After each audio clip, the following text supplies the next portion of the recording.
Pronto. Frases de Deus, amém. Frases de Deus aqui na nossa live, na nossa transmissão. Amém, frases de Deus. Aí o Guilherme chegando aí agora na nossa transmissão.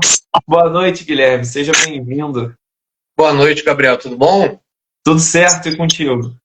Graças a Deus, bem. Que bom, graças a Deus. Guilherme, eu estava conversando aqui com o pessoal, né?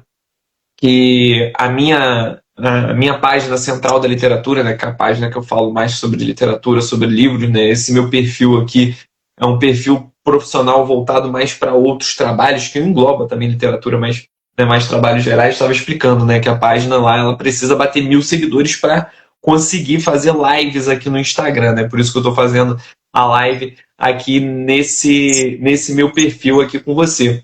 Mas, Guilherme, conta pra gente primeiro se apresente aí pro pessoal, dê aí as suas boas-vindas aí para quem está nos assistindo agora nesse momento e fale um pouco aqui com a gente sobre a sua trajetória, conta um pouquinho sobre você.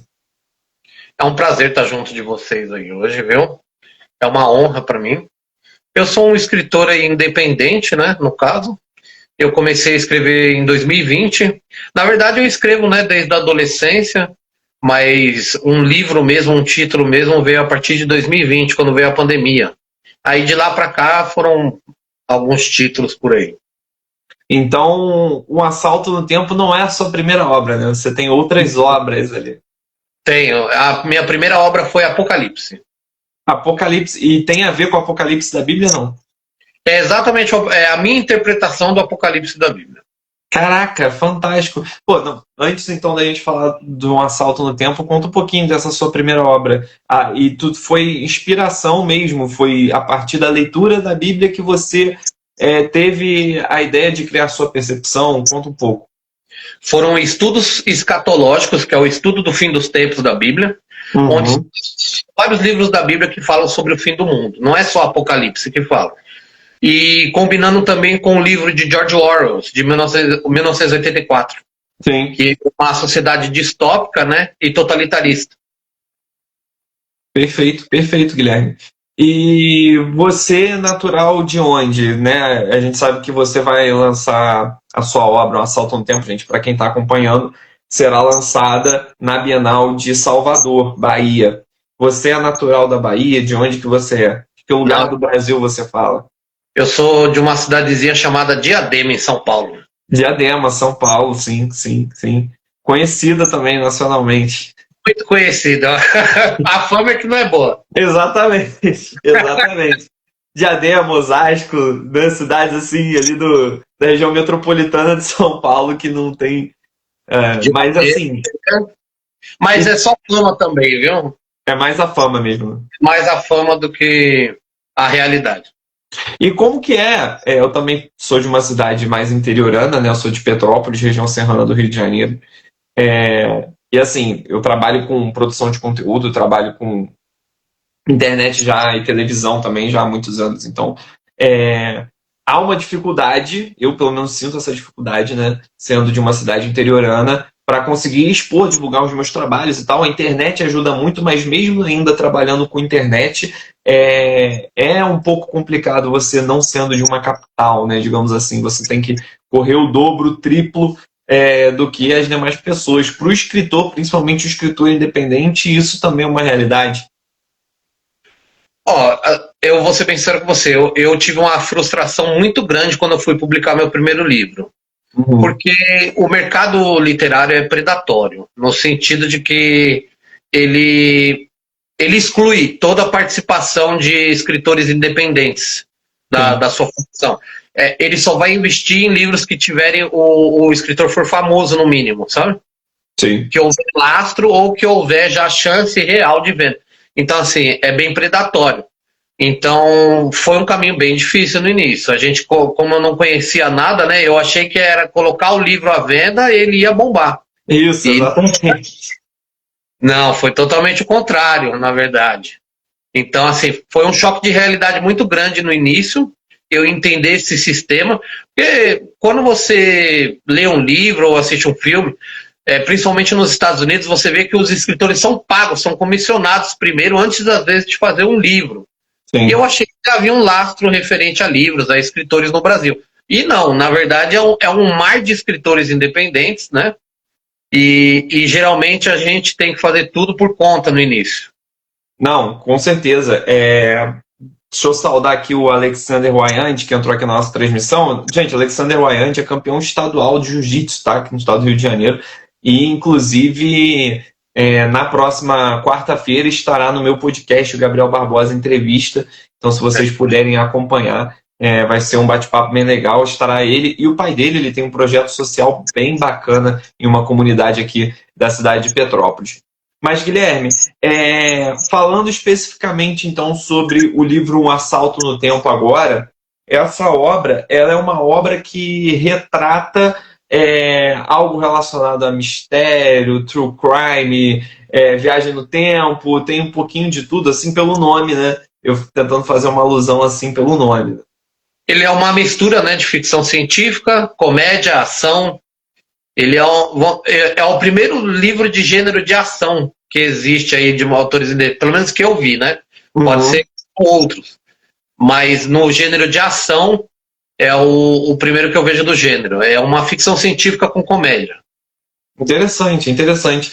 Eu li uma vez uma ficção científica, não é bem uma ficção científica e também não é bem uma comédia. Eu caço muito livro em sebo, né?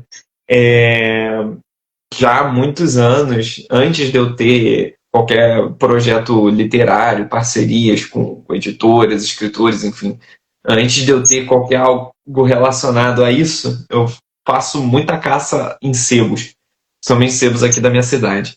E uma vez eu encontrei um livro chamado O Fedor dos Anéis, né, uma sátira ao Senhor dos Anéis. Eu achei ele um tanto quanto interessante e curioso. Ó, a Kátia Kapler aqui conosco também. A Kátia Kapler, se eu não me engano, é seguidora lá da Central da Literatura, então já fico contente que houve certa migração. E Guilherme, assim, eu aqui com o meu trabalho, né, eu procuro muito ajudar autores independentes, né, editoras independentes, enfim. Então esse é um objetivo que eu tenho, uma forma que eu tenho também de ajudar a divulgar. Eu criei a página Central da Literatura tem poucos meses, assim, deve ter mais ou menos 7 meses no máximo, estourando. E teve repercussões boas, teve bastante parcerias, apesar do número de seguidores não ser alto, a gente tem publicações com bastante visualizações, enfim, e acabou sendo para mim uma renda extra, mas não é algo que eu viso como uma fonte de lucro, sabe? É mais uma fonte mesmo de ajudar e promover a cultura. Eu queria saber de você, como escritor, e como uma pessoa que, né, tem aí algumas obras já lançadas e tudo mais, né, se de alguma forma, como você falou que esse início foi bastante nebuloso, se essa sua história, que você pode até detalhar um pouco mais para a gente, pode servir até de motivação também para alguma pessoa que porventura esteja nos acompanhando e queira entrar nesse universo, né? É assim, ó, sendo bem sério com você, eu nunca tive muitos recursos financeiros, sabe? Desde a infância. Então, eu comecei a trabalhar muito cedo também, eu tive que começar a trabalhar com 12 anos. Então, assim, eu nunca tive muito tempo para desenvolver esse sonho. É um sonho já desde a infância, mas eu nunca tive muito tempo. Chegou um momento da minha vida que as histórias elas já estavam por nascer, sabe? Elas já estavam na mente e eu precisava fazer. E aí veio a pandemia, que foi aquele período que a gente teve um pouco mais de tempo, né? Um pouco mais de espaço, e aí eu comecei a desenvolver. Mas a pessoa que trabalha muito, no caso, às vezes escala 6x1, é muito difícil a pessoa começar. Mas chega uma hora que não tem mais como evitar. É maior do que a gente. A vontade se torna maior do que a gente, maior do que o cansaço, maior do que a luta, maior do que o trabalho. Floresce, no caso. Sim, e o desejo, eu concordo com você nesse ponto, assim, eu também, nunca publiquei nada, né, oficialmente, mas eu tenho histórias, contos, né, enfim, eu sou amante da literatura no geral, mas também pelos mesmos motivos, né, que você, assim, trabalho e tudo mais, apesar, assim, hoje eu me sinto realizado com o meu trabalho, mas ainda assim, né, às vezes falta um pouquinho de tempo para a gente se dedicar à escrita, para a gente se dedicar a várias coisas, né? Até porque eu também trabalho com escrita, com revisão textual, com uma série de coisas, só que às vezes para produzir o meu próprio material voltado para isso eu não tenho tempo, né? Às vezes é muito louco isso. Mas, Guilherme, eu concordo com você nesse ponto e eu acho até interessante, porque assim, você falando, poxa, comecei a trabalhar aos 12 anos, eu tive poucos recursos e tudo mais. Hoje eu tenho determinadas obras lançadas e, de repente, um Bienal, né, o principal evento literário do Brasil. Tem várias capitais, Rio de Janeiro e São Paulo, as capitais mais comuns, né, digamos assim, midiáticas, falando no contexto da Bienal. Enfim, mas Salvador é uma cidade que tem uma cultura literária riquíssima também, né? Acho que a história da literatura no Brasil coincide muito com a história do estado da Bahia. Então, e você vai lançar um livro na Bienal de Salvador. Então, um local que tem essa riqueza histórica e que com certeza vai ser algo muito importante para sua trajetória, para sua carreira literária. Surreal. Para mim está sendo surreal viver essa experiência. Eu, sendo bem sincero com você, não imaginava que ia chegar aqui, entendeu? E tudo foi um passo a passo demorado, lento, mas graças a Deus, Deus na frente, tudo se caminhou.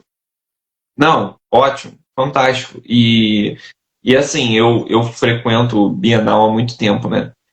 E eu já vi várias vezes escritores que fazem vaquinha para conseguir expor na Bienal, sabe? É o que você falou, é um mercado predatório, cruel muitas vezes, e justamente por causa desse mercado ser complexo da forma que surgem muitas figuras dos agentes literários, né? São aquelas pessoas que fazem a intermediação entre o escritor e a editora, só que geralmente essas pessoas elas cobram um valor um pouquinho mais salgado para fazer essa intermediação. Enfim, tem uma série de questões que envolvem, né, o lançamento de um livro que as pessoas não têm noção. Um tempo atrás viralizou um senhor que fez tudo sozinho, capa, texto e tudo mais, vendia no Sinal. Depois ele ficou famoso nas redes sociais, até perdi aqui o nome dele. Cavaleiro Largo. Isso aí, perfeito. Tem o trabalho desse homem, na verdade. Ele tem mais de 50 títulos e ele vende na rua com uma plaquinha na frente e atrás do peito aqui, vendo livros de minha autoria. É incrível o trabalho dele. Cara, é fantástico, assim, eu gostei muito que a internet abraçou ele de uma forma, então hoje ele consegue lucrar com a internet também. Ele foi no programa Encontro da Rede Globo, foi em vários outros programas de televisão, enfim, viralizou, né? E só mostra ainda mais o quão trabalho... Porque, assim, num contexto geral, eu fiz uma matéria um tempo atrás, quando eu trabalhava no jornal voltado para isso, que... menos da metade da população brasileira tem o hábito de ler. Eu fiz essa matéria na Central da Literatura também. Segundo o IBGE, cerca de 48%.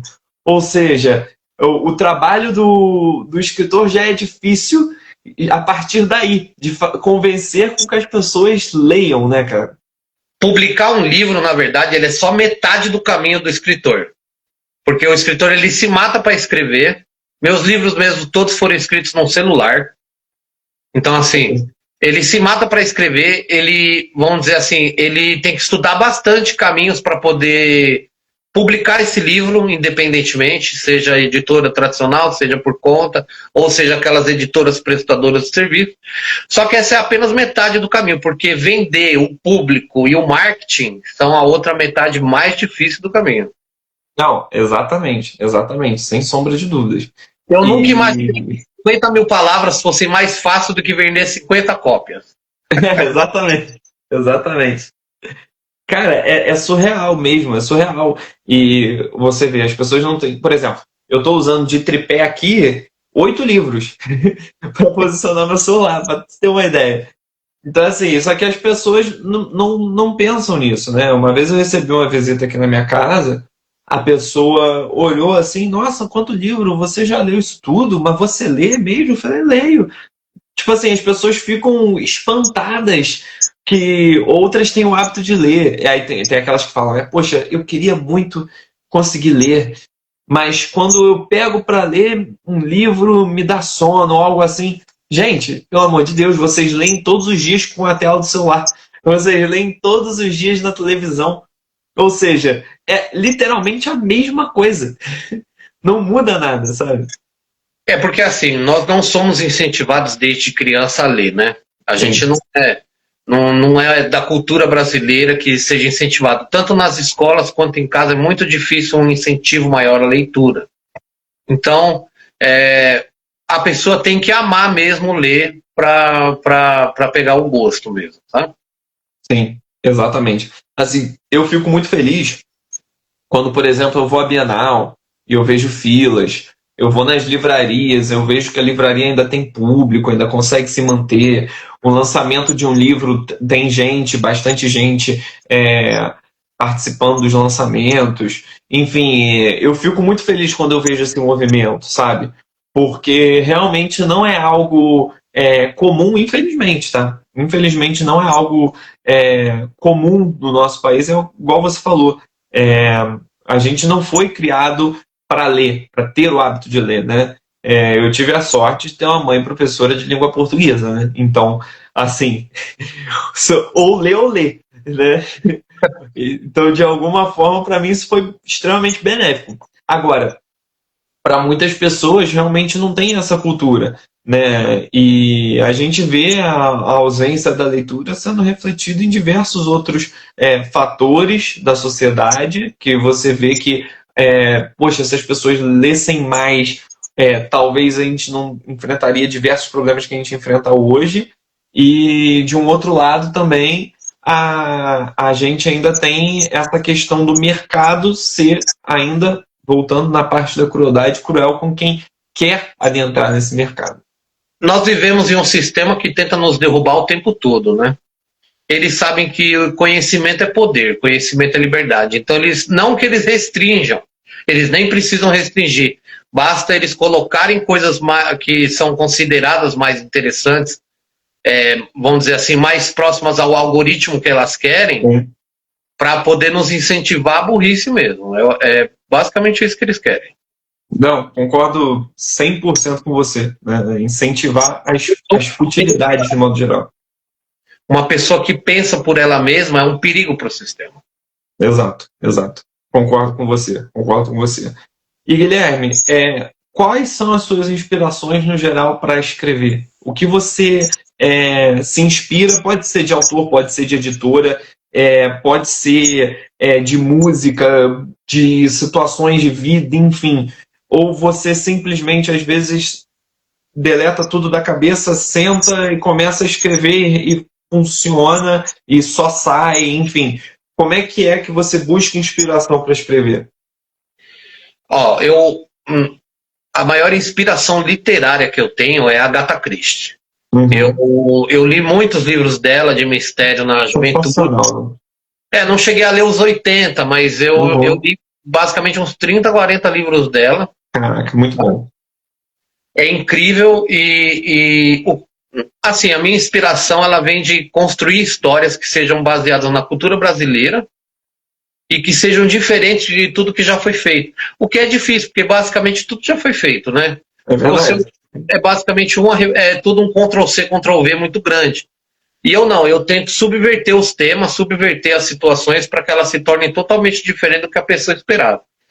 O leitor que lê meu livro, que ele lê o início do livro, ele pode até tentar imaginar o fim, mas é muito difícil que ele consiga prever o fim, sabe, devido às minhas subversões toda hora. Uma sequência de plots um atrás do outro. Eu subverto a expectativa do leitor. O leitor, quando eu faço a ambientação de uma cena, eu já faço para que o leitor se envolva emocionalmente com aquela cena do jeito que eu quero. E aí, logo no fim dela ou no meio, eu já subverto totalmente o tema para que ele se torne imprevisível ao leitor. Para o leitor falar, peraí, não, isso aí eu não esperava. Fantástico. Eu gosto muito também. A Agatha Christie, investigação criminal, mistério, é um nicho que eu acho que... Assim, tem gente que só lê um nicho, e geralmente quem só lê um nicho lê esse, né? E o restante são as pessoas que leem todos os nichos. Então, e a gente tem também a Frida McFadden, que recentemente acho que tem pego um pouco desse legado, né? Inclusive a Empregada está aí no cinema agora. Então a gente tem várias obras sendo adaptadas. O livro também tá bombando, A Empregada. O best-seller, né? Best-seller. Total. É o melhor, é o livro mais vendido de ficção por enquanto, deve ser ela. Principalmente por conta do filme, né? Sim, não. Aí quando lança o filme, então, aí esquece. Aí vende mesmo. Eu nunca li A Empregada ainda, pelo incrível que pareça, eu já li alguns livros da Frida, mas A Empregada ainda não li. Eu quero realmente ver se vale o hype, mas assim, eu fico com o pé atrás, todo livro que muito, muito hypado, eu fico com o pé atrás de ler isso para qualquer coisa, série, música, eu sempre fico com o pé atrás, porque eu quero descobrir coisas novas, eu quero ler o que ninguém tá lendo, não ao contrário. Então, assim, eu tenho muito essa questão, assim. Eu, para ler um livro, eu espero o hype passar. Isso, perfeito. Porque o hype, ele é como uma onda, ele vem e leva quem tá ali. Só que eu espero passar por quê? Para ver se realmente perdurou aquela situação que foi imposta ao livro. E em breve teremos um Assalto no Tempo no hype também. Se Deus quiser, com certeza. E Guilherme, além do Assalto no Tempo, Apocalipse, quais são as suas outras obras? Quais foram as suas outras obras? Você tem mini contos também escritos? Conta um pouquinho pra gente. Eu acabei de terminar um livro de suspense, terror, bem legal. Se chama Eu, o Demônio e uma Cachorra Chamada Mel. É um livro bem interessante, muito legal também, que vai estrear agora em abril também. E já estou fazendo 2 também. Eu tenho um thriller policial também que eu estou desenvolvendo, que chama Desaparecidos, que é sobre o desaparecimento de crianças no Brasil. É um tema bem forte, né? Porque no Brasil desaparecem muitas crianças por ano que nunca são encontradas mais. E eu tento jogar uma luz nesse tema, entendeu? E Um Assalto no Tempo 2 também está em produção. Caramba, então o Assalto no Tempo 2 já está em produção. Quando você estava escrevendo esse, que vai ser lançado agora na Bienal de Salvador, você já tinha o 2 na cabeça ou não? Foi depois que você finalizou ele? A estrutura do 2 eu já tinha na cabeça. Uhum. Porque é um arco completo. O 2 completa o 1. Ele amarra todas as pontas que... Porque eu deixei muita ponta aberta no 1. Às vezes o leitor vai ler e vai falar assim, não. Hã? Propositalmente. Propositalmente para poder engajar o 2, né, no caso. Uhum. Para que o 2 fosse a explicação de todas as perguntas. Então eu deixo muita coisa em aberto justamente para amarrar as pontas no 2. O 2 ser a ligação, né, entre as perguntas que foram deixadas no 1 para as respostas do 2. Perfeito. E pretende expandir para uma trilogia, não? É uma trilogia, na verdade. É uma trilogia. É porque o 3 não faz parte do arco, não é o mesmo vilão. Entendi. Perfeito. É como se o 3 fosse, apesar de ser uma trilogia, não necessariamente não é algo que fecha o arco, é mais uma nova história no mesmo universo, digamos assim. Ele até fecha o arco dos personagens principais, mas o antagonista mesmo, ele fica no 2. Entendi.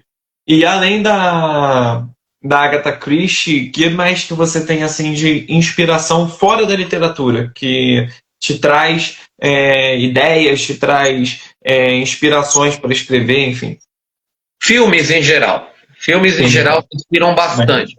Por 2 sentidos. Tem filmes que são incrivelmente escritos e você fala assim, nossa, como esse filme foi feito, que maravilha. Às vezes a gente nem percebe porque o filme é bom, mas a gente gosta do filme sem saber por que ele é bom. E tem filmes que são muito, mas muito ruins. Ruins assim, chega a doer. E aí eu pensei assim, quando eu assisto um filme ruim, né?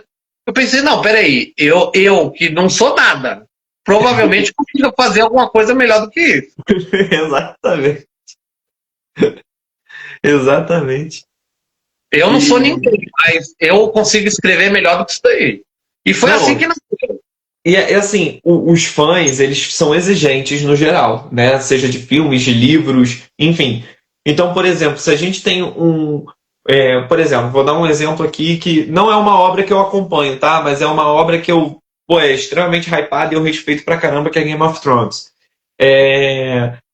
Muita gente ficou chateada com o final da série. Mas, em compensação, parece que nos livros a galera gostou mais. Teve uma aceitação, uma receptividade um pouco melhor.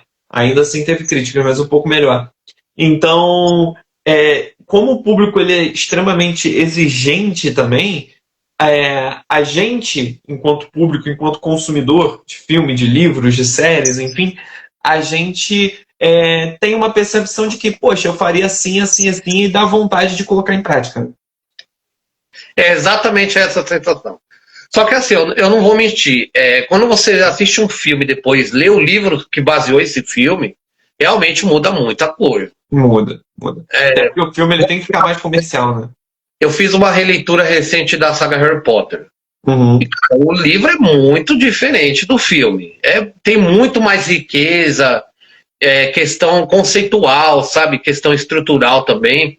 A personalidade do Harry Potter dos livros e dos filmes são totalmente diferentes. No livro ele é um bonzinho, chega a ser até, vamos dizer aí, monótono, né? Sim. Só que no livro não. No livro, se ele precisar, ele dá as porradinhas dele, ele fala o que vem à mente, ele não perdoa ninguém, não. Tem muito disso. Acho que assim, acho que as formas que nós temos de adaptações que a gente consegue analisar como a adaptação é fiel ou não, mais assim, no universo dos quadrinhos, a gente consegue ver como que essa linha é cruzada com mais lucidez, né? Porque como tecnicamente, pelo menos na minha concepção, é algo mais fácil de você adaptar, tanto para animação quanto para filme, quando é mal adaptado, a gente consegue ter uma percepção muito melhor do que quando um livro é mal adaptado para virar filme, né? O livro que eu mais achei parecido com o filme foi Senhor dos Anéis. Que ali o fala isso. que tem no livro, tem no filme.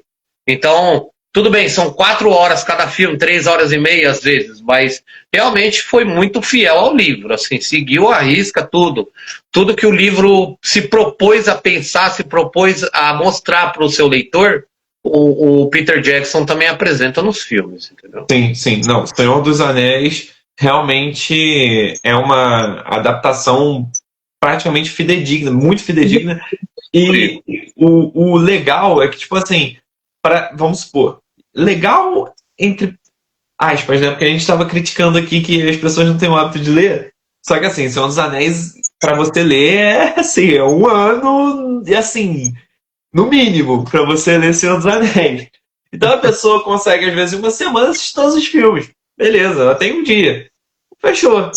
Então, assim, apresenta a obra para pessoas que às vezes não conseguem ter essa paciência, digamos assim, que nós que gostamos de leitura tem, né? Hoje as pessoas, elas não, pelo que eu entendi, né, elas não querem livros longos. As pessoas, elas evitam livros longos. Por quê? Porque no mundo de hoje, como tudo está muito à mão, com a internet você pode pesquisar tudo, saber tudo a hora que você quiser, no instante que você quiser.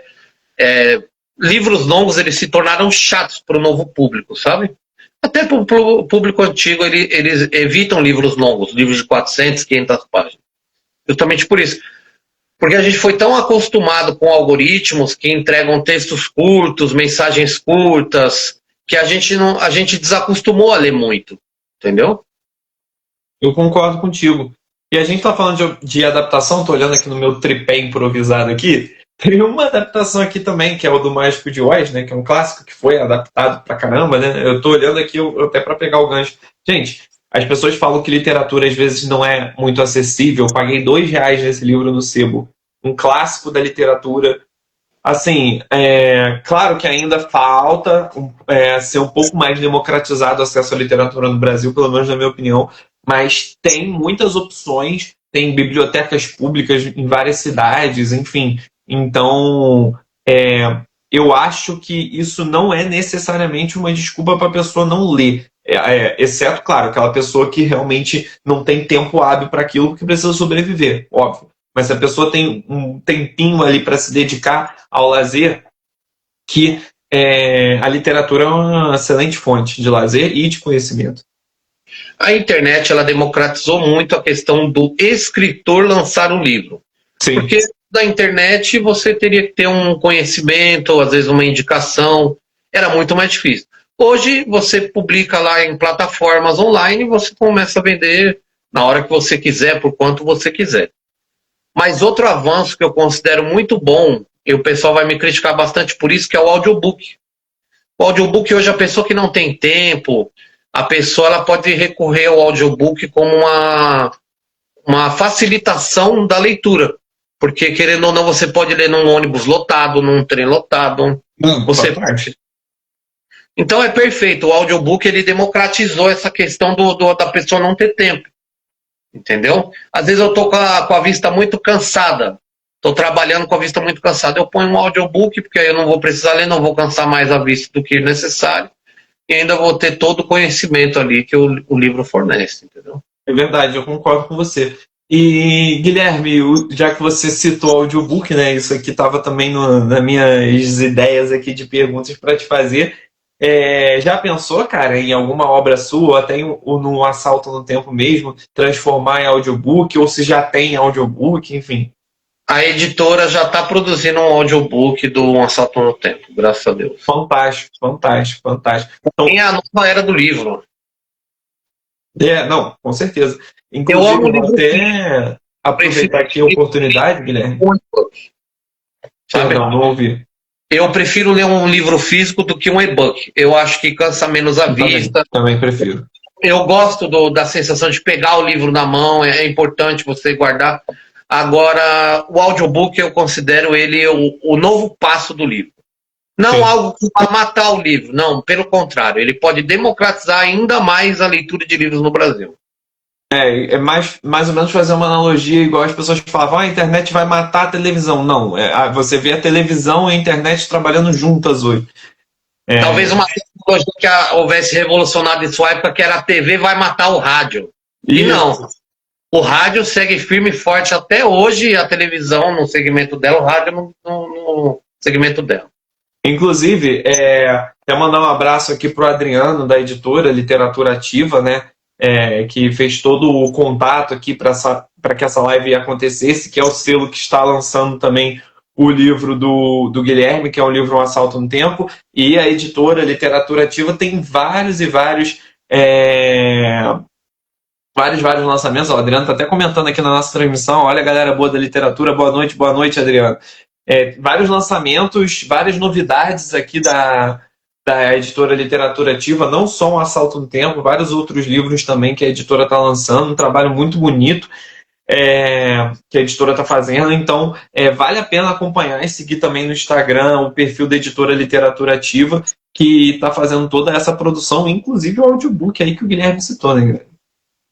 É uma editora fantástica, na verdade, viu? Eu só tenho... Desculpa. Eu só tenho agradecimentos ao Adriano Gama, é um editor fantástico, ele acompanha a vida do escritor de uma forma muito incrível, sabe? Eu só tenho a parabenizar essa editora, porque querendo ou não, acredita no autor independente, coisa que ninguém mais faz hoje em dia. Hoje em dia as pessoas pedem para você mandar seu original, falam que tudo é de graça, quando chega no fim você recebe uma carta de orçamento com preços às vezes astronômicos para o teu livro ficar engavetado aí em qualquer lugar, em qualquer depósito. Então, quando se fala em você trabalhar com literatura, você tem que trabalhar com amor, sabe? E hoje em dia as pessoas elas trabalham muito na base do dinheiro. Então, querendo ou não, é uma editora diferenciada, ela é diferenciada das demais. Aí, tá feito aí o jabá, inclusive, se você tiver interesse, você que está nos acompanhando nesse momento, essa live vai ficar salva, eu não sei se eu vou conseguir botar ela no grid principal do feed, mas ela vai ficar salva aqui no meu perfil, tá? Inclusive, estava conversando com o Adriano nos outros projetos mais para frente ainda sobre essa live, que vocês em breve vocês vão ter essas novidades aqui. Mas o Guilherme falou algo muito interessante, e é verdade, cara, assim, claro, tudo bem, isso não é necessariamente uma crítica. A gente precisa de dinheiro para sobreviver, óbvio. Mas, assim, coisas que são culturais, digamos assim, pelo menos na minha concepção, por isso que eu faço esse trabalho também, que geralmente quando eu cobro alguma coisa aqui, né, no meu trabalho literário, digamos assim, porque assim, eu tenho meus outros trabalhos que são minha fonte de renda, né? Então a parte literária para mim é um extra e assim, é um extra ainda muito pequeno porque o meu objetivo é realmente promover a cultura de modo geral, né? Eu só faço algum tipo de cobrança e tudo mais quando tem uma mão de obra em cima, algo assim que realmente não tem como não cobrar. Mas, por exemplo, igual eu faço matérias na Central da Literatura divulgando autores independentes, divulgando editores, e eu não cobro nada por isso. Por quê? Eu quero que as pessoas elas tenham acesso à cultura, eu quero que as pessoas elas tenham acesso à literatura de um modo geral. Porque não adianta nada.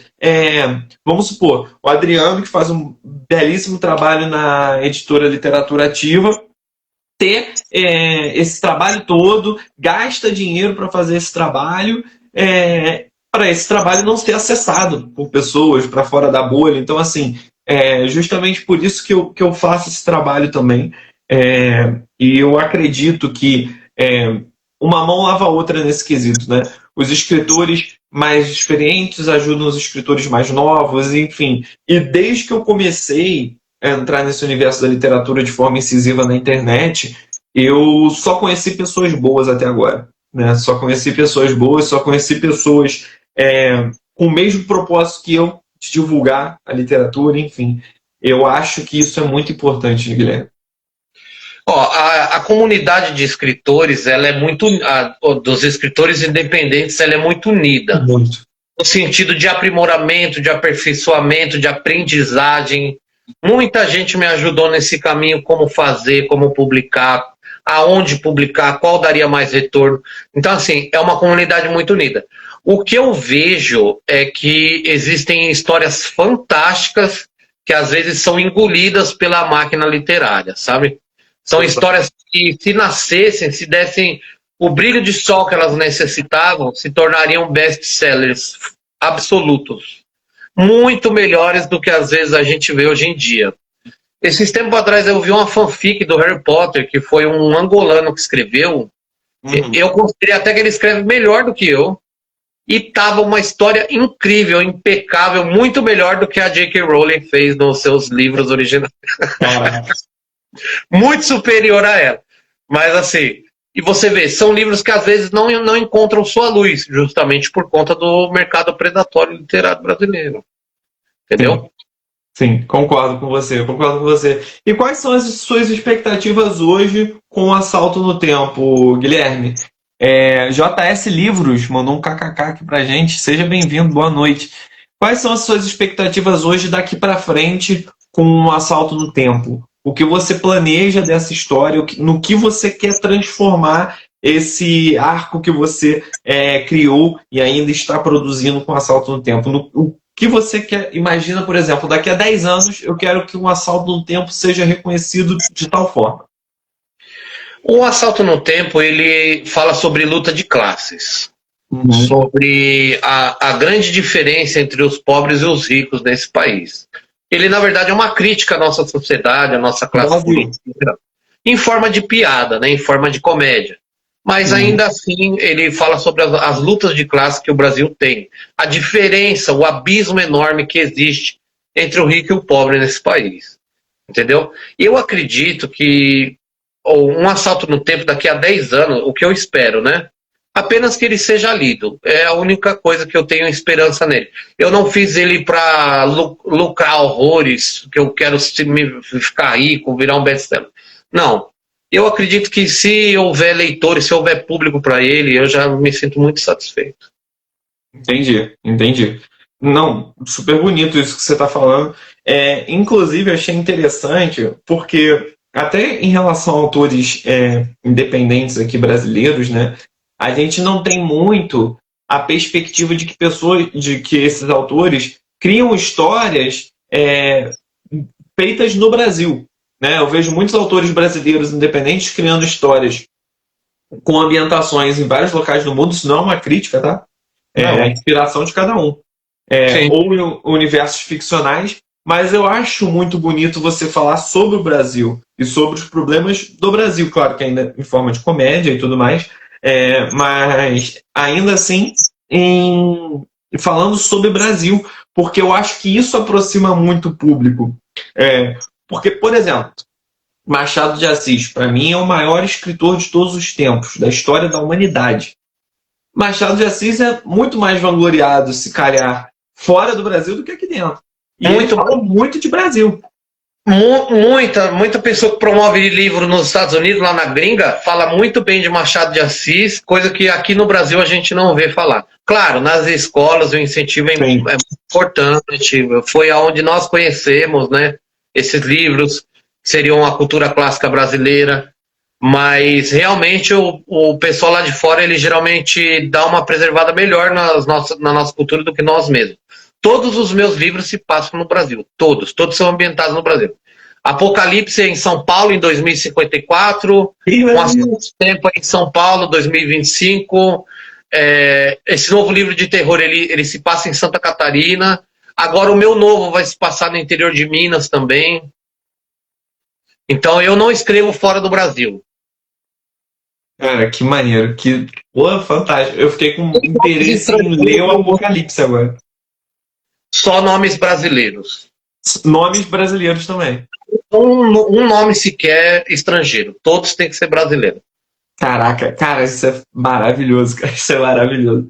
Assim, mas é o que eu tô falando. Isso não é uma crítica a quem escreve com ambientações. Pelo contrário. Assim, só que eu acho isso um diferencial muito bacana, porque, igual eu falei, a gente tem que aproximar as obras do nosso público para que eles tenham interesse, né? Se ele lê uma obra que mostra uma realidade muito semelhante da dele, isso faz com que haja uma identificação e que ele queira mais, às vezes, até procurar outras obras que falem de outras coisas.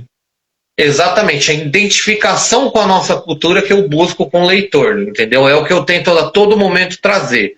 Uma identificação, que o leitor se identifica com o que ele está lendo. Seja uma crítica social, seja uma piada, algo que enalteça a nossa cultura como um todo. Porque antigamente, nos anos 90, era muito comum você falar mal do Brasil, você criticar o Brasil, e isso aí se perdurou um pouco nos anos 2000. E eu acho que é um conceito errado do brasileiro. A gente tem que começar a se vangloriar das coisas boas. Porque se a gente só olhar para as coisas ruins, o que vai ser a vida? Só coisa ruim? Exatamente. Não, e o Brasil culturalmente é riquíssimo, né, cara? Nós temos algo que é 100% original brasileiro, por exemplo, que são as histórias do nosso folclore.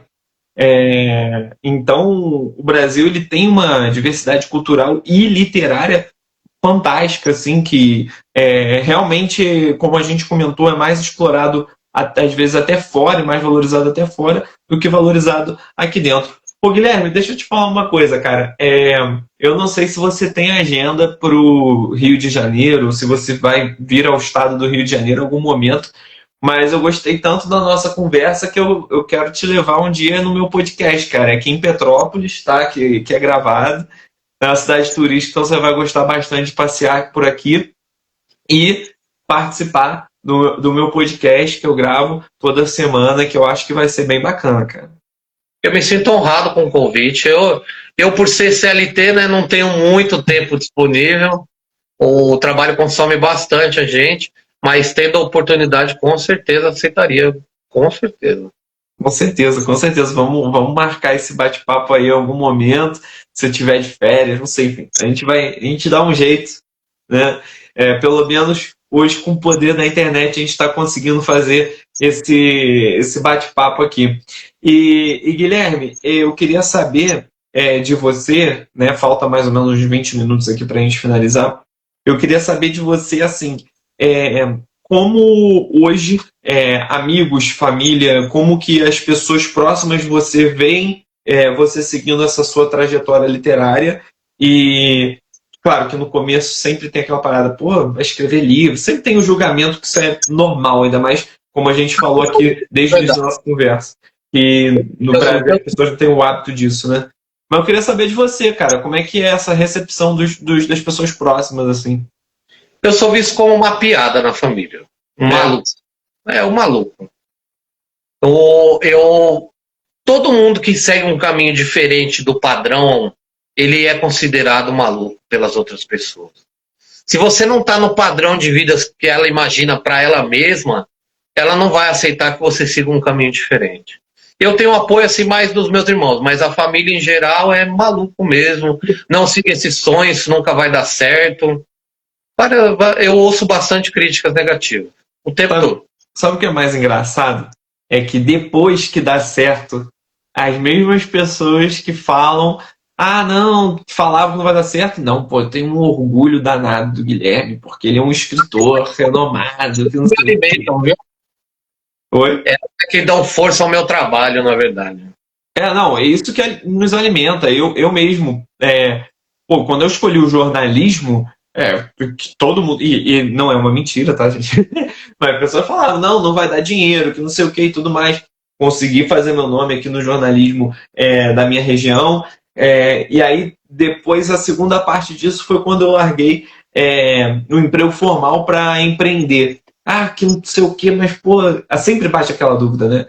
Tu vai trocar o certo pelo duvidoso, mas tudo que eu fiz, e acredito que você também, tudo que você faça, sempre tem método, tem energia ali por trás. Então, às vezes, quando você coloca uma energia muito grande naquilo, quando você estuda aquilo, quando você faz com que aquilo aconteça, obviamente, claro, pode até dar errado, mas as chances de dar errado são quase nulas. Eu sempre costumo dizer que não existe nada que consiga vencer uma pessoa que não desiste.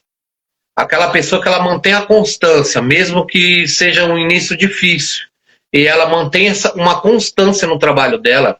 Ela às vezes não lançou o primeiro livro, não foi bom. E o livro às vezes não é bom, precisa às vezes de um requinte, um refino estrutural. Mas se ela persistir e manter a constância, uma hora ela vai chegar. Isso eu garanto. E o que eu vejo é que muitos escritores hoje eles lançam um livro e eles ficam decepcionados com a recepção, com a venda do livro, né, no caso, porque é decepcionante mesmo no início, quando você não conhece, quando você não entende, e elas desistem desse sonho. E é aí que está a virada de chave, a constância, você se manter constante e continuar, independente da crítica, independente dos problemas pessoais, financeiros que estejam, você continuar, independente do que digam e façam, entendeu? Não, com certeza. E deixa eu mandar um abraço aqui pro meu amigo Leandro, que entrou aqui. Muito boa noite. Então, exatamente, eu concordo contigo nesse quesito. E na parte da literatura, isso acho que é mais evidente, é mais difícil ainda do que em outros segmentos, né? Pelo menos na minha visão. Mas, como eu te falei, eu acho que você tendo consciência de que você está no caminho certo, que você está seguindo algo que tem propósito, tem identidade, tem energia em cima daquilo tudo, cara, assim, ninguém segura a pessoa. Ninguém segura a pessoa quando ela realmente busca aquilo. Ô Guilherme, antes da gente finalizar, eu quero muito que você fale sobre suas redes sociais. Quero que você fale mais sobre o lançamento, com todos os detalhes que você puder passar sobre o lançamento de Um Assalto no Tempo, pós-lançamento, como as pessoas fazem para adquirir, enfim, ter o momento agora de fazer todo o jabá que você puder e quiser fazer.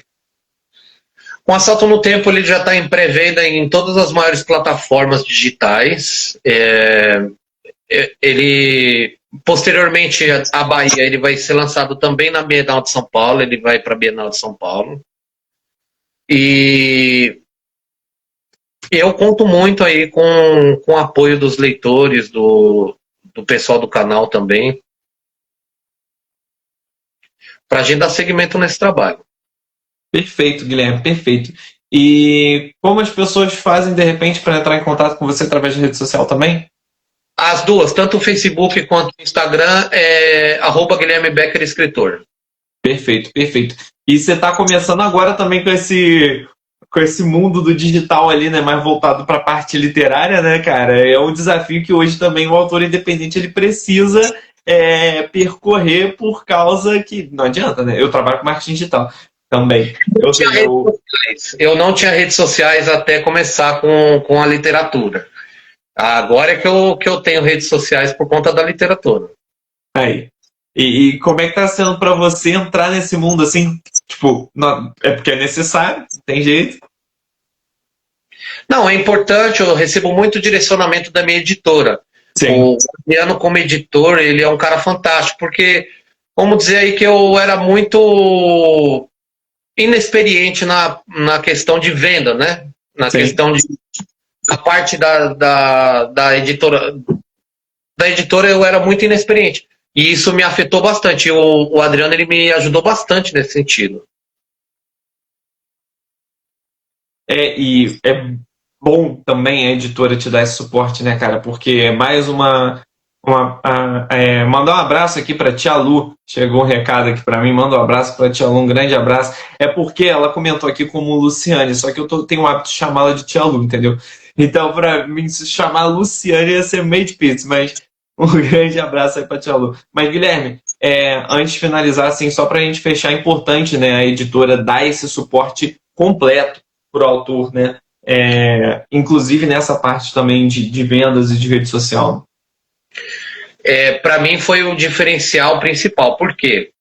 Porque existem as prestadoras de serviço, né? Que elas, querendo ou não, a gente fica iludido, a gente imagina Sim. que haverá um certo engajamento por parte delas na questão, já que você está dando um aporte financeiro, né, naquele projeto, às vezes aportes financeiros altíssimos, que eles pedem 6 mil, 3 mil reais.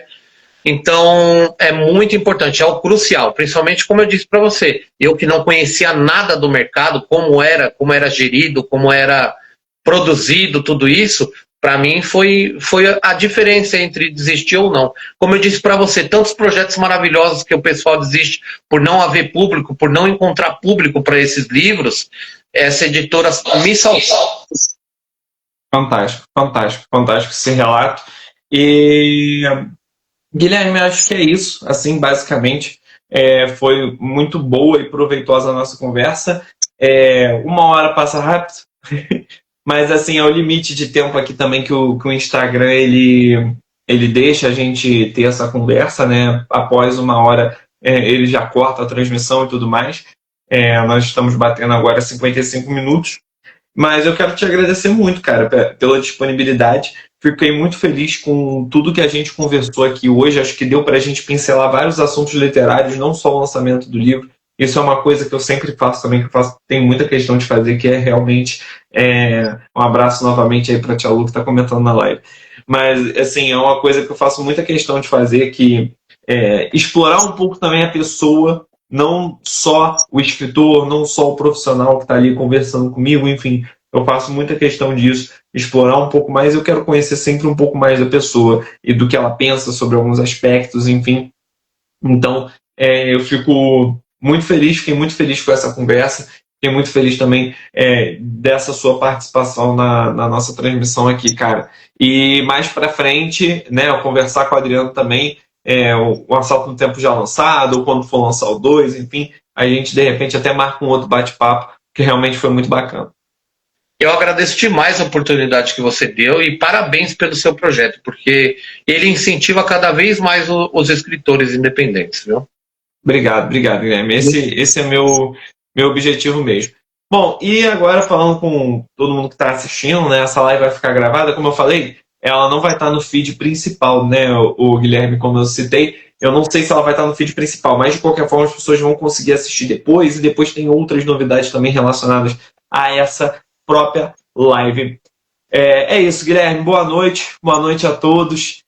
Vou estar dando o finalização aqui na nossa transmissão. Mas é isso, gente. Muito obrigado, Guilherme. Muito obrigado. Você quer deixar mais algum último recado em 1 minuto? Não, tudo certo. Obrigado, viu? Obrigado, Guilherme. Boa noite. E é isso, gente. Fiquem com Deus e continuem acompanhando aqui as nossas novidades. Tchau, tchau.